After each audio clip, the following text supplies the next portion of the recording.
Shalom, brothers and sisters, again. Welcome to Watchmen of the Faith Ministries. My name is Kasada Bar, and today I'm going to be dealing with a very controversial topic, okay? The first sliver of the moon or the astronomical moon. Now, first and foremost, I'd like to say that I am not, okay, condemning any brother or sister, okay, that's following the astronomical moon, all right? That's not my thing. That's not my business. I am not condemning. All right, my job is now only to go out and preach the scriptures according to the way that it is written, making sure that it's accurate. And again, I'm going to say, I am not condemning any man or woman from following the astronomical moon. But what I am going to do now, based on the information that I've gathered through the scripture, is that we are supposed to start the count for the Passover at the first sighting, the waning crescent, or what we call the first sliver of the moon. That's very, very important. Okay, because we have to understand that we're dealing with translations here. The way that the Bible is written today, okay, in its English form, is called a translation. And it is our job as ministers of the faith is to make sure that the translations that we have are correct, to the best of our ability, that is, all right? So without further ado, what I want to do now is read a very important scripture, the wisdom of Yeshua, the son of Sirach, which is in the Apocrypha. And I'm not going to go through a breakdown, okay, because everything that's being said here is self-explanatory, and we don't need no breakdown. Only thing we have to do is just take our time and make sure that we understand exactly what's going on with these translations here. Whereas many and great things have been delivered unto us, and the operative word is us, by the law and the prophets, and by others that have followed their steps. For which things Israel ought to be commended for learning and wisdom. Again, for learning and for wisdom, and whereof not only the readers must needs become skillful themselves, but also they desire to learn, be able to profit them which are without, both by speaking and writing. That's very important.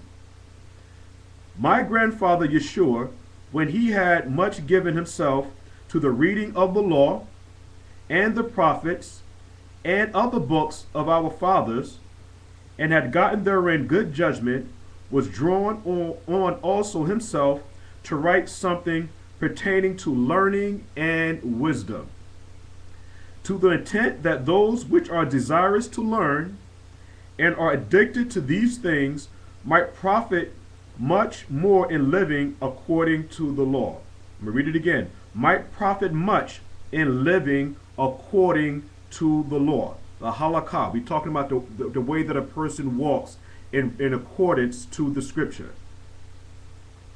Wherefore, let me entreat you to read it with favor and attention, and to pardon us wherein we may seem to come short of some words now, which we have labored to interpret, for the same things written in Hebrew and translated into other language have not the same force in them.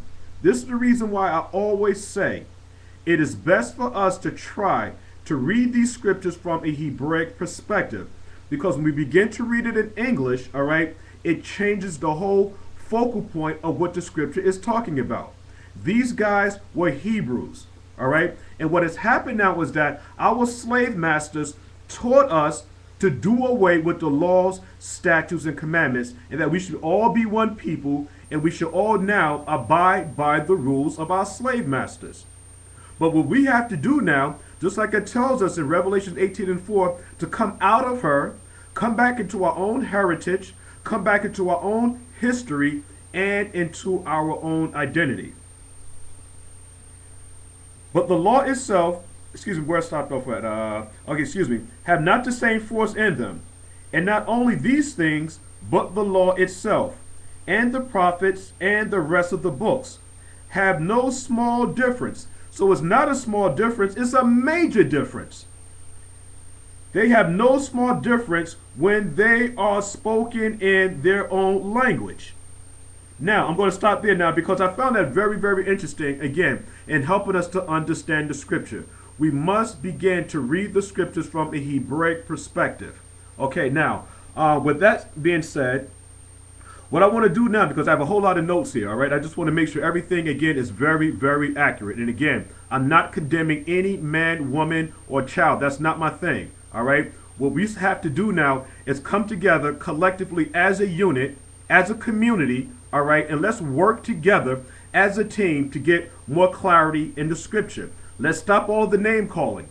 That thing has been going on for so long, and the other nations are watching us as we fight and rip one another apart when we should be coming together as a collective body, because Israel was brought into captivity as a collective body. Why not let's work together? Now, I want to bring out some undisputable facts, okay, to help my listeners to understand where I'm coming from. First, every time the earth, okay, makes a revolution around the sun, we call that 1 year. All right, I'm going to say it again because this is going to help in my explanation on why I say the astronomical moon is not the correct sighting of the moon for the count. Now, what I also want to bring out, I just want to back up just a little bit. No, this is what I'm going to do. All right, I want to make sure everything is nice and tight. All right, so just bear with me. Again, I'm going to repeat verse or part 1. Again, every time the earth, okay, goes around the sun or makes one revolution around the sun, we say that's 1 year. The moon sets the measure of days in the month. The moon circles the month. It takes the moon, okay, approximately 29 and a half days to arrive back at the same phase. 29 and a half days. Some months there's 29 days, some months there are 30 days. So that's very, very important for us to understand. Because following the Gregorian calendar, what has happened now is that our slave masters have a calendar set up where there's 30 days, sometimes there's 31 days, and sometimes there's 28 days. That information is incorrect. All right? Come out of her, my people. Come back into the full understanding of the scripture from a Hebraic perspective. Now, again, like I said, it takes the moon approximately 29 days, okay, or 29 and a half days to arrive back at the same phase. The word phase is very, very important. The new moon, according to the Farmer's Almanac, is when the moon is completely dark. We call that the astronomical moon. I'm going to say it again. When the moon is completely dark, according to the Farmer's Almanac, they consider that the new moon. But we in Hebrew, we don't follow that. The first sliver of the moon, that's the sighting. And the operative word is the sighting. The sighting of the new moon or the renewed moon cycles happens when you're able to see it, not when it's completely dark. The next thing I'm going to talk about is, again, the Farmer's Almanac. According to them, the darkness of the moon, that's when the moon is, they call that the new moon. And remember now, the moon is a non-luminous object. It has no light of its own. It gets its light from the sun. That's the reason why when the scriptures tells us in Genesis 1 and 14, the greater light and the lesser light, the greater light is the sun. The lesser light is the moon. That's very important for us to understand as I go through this breakdown again, the first sliver of the moon or the astronomical moon. There are 354 days in a Hebrew calendar. But again, our slave masters have taught us that there's 364 or 365 days in a year.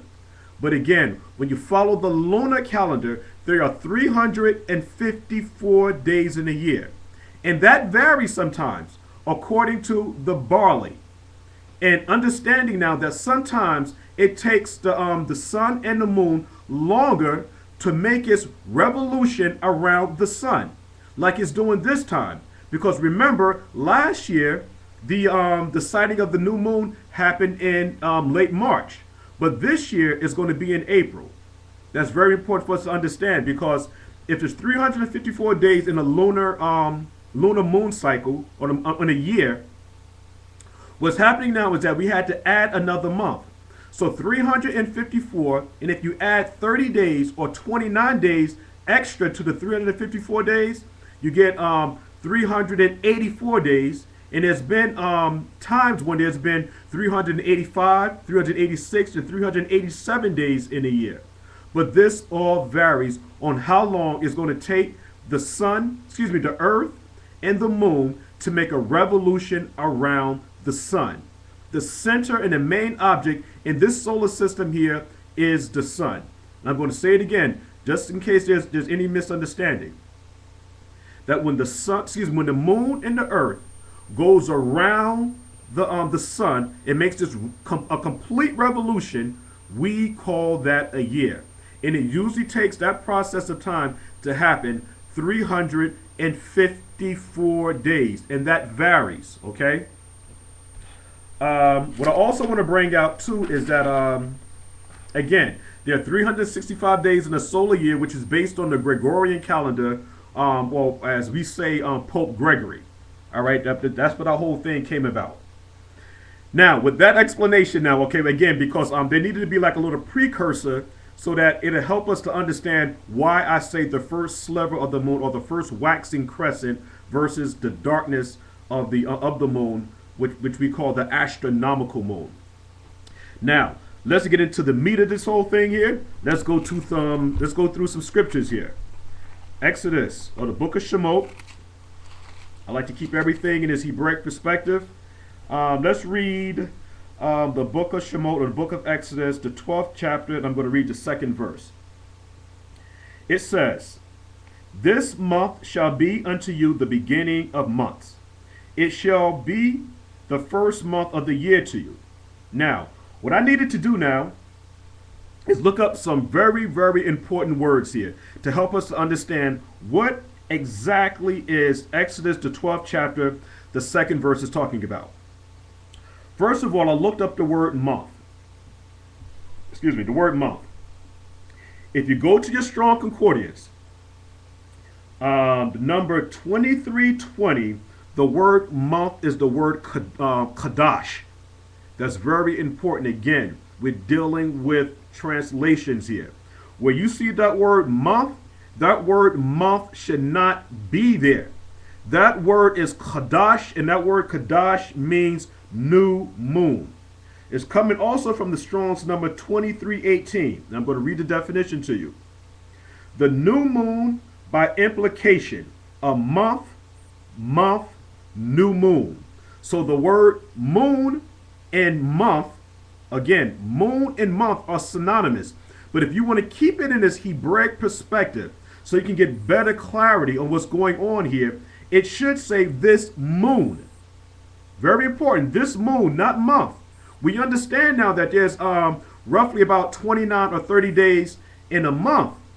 But we're talking about the moon here.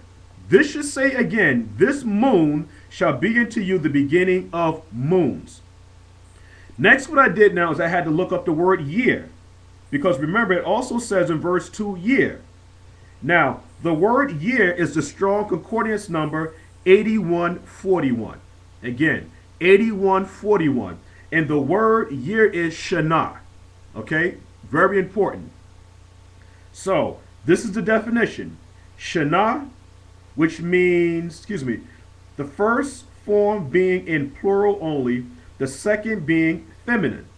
It also comes from the Hebrew word, or the Strong Concordance number 8138, which means a year, as a revolution of time. That's very important. That's the reason why I brought out what I brought out earlier. What is a revolution? When the earth and the moon makes a complete revolution around the sun, we call that, okay, a year. And the moon goes through many different phases. So when that moon goes around, okay, the sun, a complete revolution is called a new year.